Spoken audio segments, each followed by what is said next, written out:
Welcome to my channel. আশা করছি আপনারা সবাই খুব ভালো আছেন, আমিও খুব ভালো আছি। এখনকার সিজনটা হলো সবচেয়ে বড় কথা, এই সময় তালের সিজন অনেক বেশি। তো আমার রুমমেট ঘর থেকে একটু তাল নিয়ে এসেছে, তালের রসটা ও ঘর থেকে অনেকটাই নিয়ে এসেছে। এবারে এটা দিয়ে আমরা কি করব সেটা ভাবছি, তাই ভাবছি আমরা এটা দিয়ে রুটি করে নেই। তালের রুটি অনেক সুন্দর, কারণ এটাকে একটু গরম করতে হবে, যেহেতু এটা একদিন হয়েছে আনা হয়েছে। বল গরম হ্যাঁ, তবু এটা একটু গরম করে নিতে হবে, তাই আমরা এটা একটু বসিয়ে দিয়েছি, একটু হালকা গরম করে নিতে হবে। না হলে এটা কি হয়, অনেক সময় কি হয় রে, গরম না করলে কি হয়, হ্যাঁ তাহলে ওই আটাটাও সফট হবে। তো আমাদের এখানে আটা আমাদের নেওয়া হয়ে গেছে, আটা আমরা চেলে নিয়েছি খুব সুন্দর করে। এখন হলো তাল গরম করার। তো এদিকেও সুন্দর করে আটাটা মাখতে থাকুক তাল দিয়ে। তালটা যেহেতু গরম হয়ে গেছে খুব সুন্দর হবে, আস্তে মাখবে, ওটা গরম আছে কিন্তু। তো আটাগুলো বলতে গেলে প্রায় মাখা কমপ্লিট হয়ে গেছে, এখানে গোল গোল করা হচ্ছে। আমার রুমে তো বলছে অনেকগুলো হয়ে গেছে, নাকি কালকে দুপুর পর্যন্ত আমাদের দুজনের হয়ে যাবে। ও যেহেতু দুপুর পর্যন্ত রুটি করে নিচ্ছে, তাহলে আমি দুপুর পর্যন্ত তরকারি করে নেবো, তাহলে তো হয়েই যাবে। কালকে বাজারে যেতে হবে না আমাদেরকে, পয়সা সেভিংস।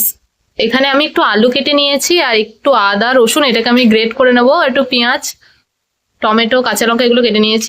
দেখা যাক আমি কতটা কি আলুর দম বানাতে পারি। আমার রুমের তো অনেকগুলোই তো হয়ে গেছে, দেখা যাক কতটা কি হয়। চলো আমি এই আলুটাকে একটু ভেজে নেবো ভালো করে। এখানে আলুটা সিদ্ধ করতে বসিয়ে দিয়েছি, এটা বলতে গেলে প্রায় সিদ্ধ হয়ে গেছে। আমি এখানে আলুগুলো ভাজতে বসিয়ে দিয়েছি। আলুগুলো সিদ্ধ করে নিয়েছি যদি বা, কিন্তু একটু তবুও ভেজে নেবো, তাইলে একটু টেস্টটা একটু সুন্দর হবে। তো আলুগুলো একটু ভালো করে ভেজে নিই। এখানে আমাদের আটাগুলো বলতে গেলে প্রায় বেলা হয়ে গেছে, রুটির মতো করে সেভ করে। এখানে আবার বেলা হচ্ছে, আমার রুমে আস্তে আস্তে বেলছে। ও আস্তে আস্তে বেলছে না, আস্তে আস্তেই বেলছে। তো চলো আমাদের এখানে আলুটা ভেজে নিই আমরা ভালো করে। আলুর কষাটা বলতে গেলে প্রায় হয়ে এসে, তবু একটুখানি ফুটবে, কারণ আলুগুলো আমি আগে সিদ্ধ করেও নিয়েছি, ভেজেও নিয়েছি, বাট তবুও আরেকটু সিদ্ধ হবে মনে হচ্ছে। তো কালারটা দেখে বলো তো কেমন হয়েছে। আর এদিকে আমার সব তো আটাগুলো বেলা হয়ে গেছে। চলো আলুর দমটা হয়ে গেলে এক এক করে এটা ভেজে নেবো।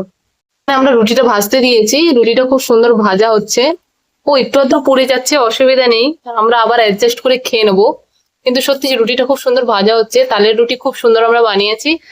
আর এদিকে আমাদের আলুর দমটা প্রায় হয়েই গেছে, মানে একদম হয়ে গেছে, দেখতে কিন্তু দারুণ লাগছে।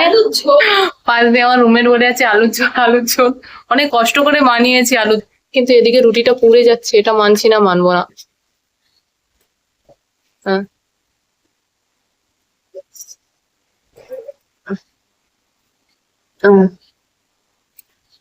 তো এইভাবে আমরা আস্তে আস্তে রুটিগুলো প্রত্যেকটা ভেজে নেবো। এই রুটিটাও বসিয়েছি, চলো রুটি ভেজে নিই ভালো করে। তখন তোমরা একটু রেস্ট করে নাও, আমি তাড়াতাড়ি রুটি ভেজে আসছি। তো আমাদের রান্না বলতে গেলে সব রুটিগুলো আস্তে আস্তে ভাজা হয়ে এসেছে, বলতে গেলে প্রায় বেশিরভাগই ভাজা হয়ে গেছে, আর অল্প একটু বাকি আছে ভাজতে যা।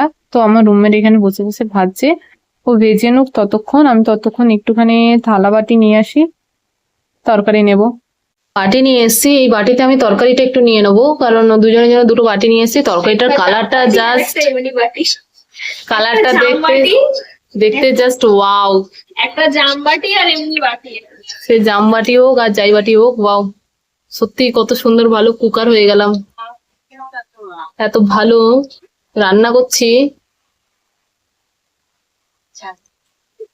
চলো একটু অল্প অল্প করে নিয়ে নি,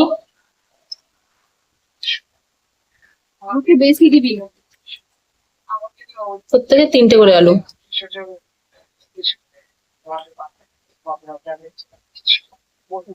চলো একটু বাটিতে করে নিয়ে নিলাম, আর এখানে তো আছে, আমরা এখান থেকে নেবো আর টুকে টুকে খাবো। সো খাওয়া দাওয়া করে নিই, টাটা, দেখা হচ্ছে নেক্সট ভিডিওতে। ভালো থাকবেন, সুস্থ থাকবেন।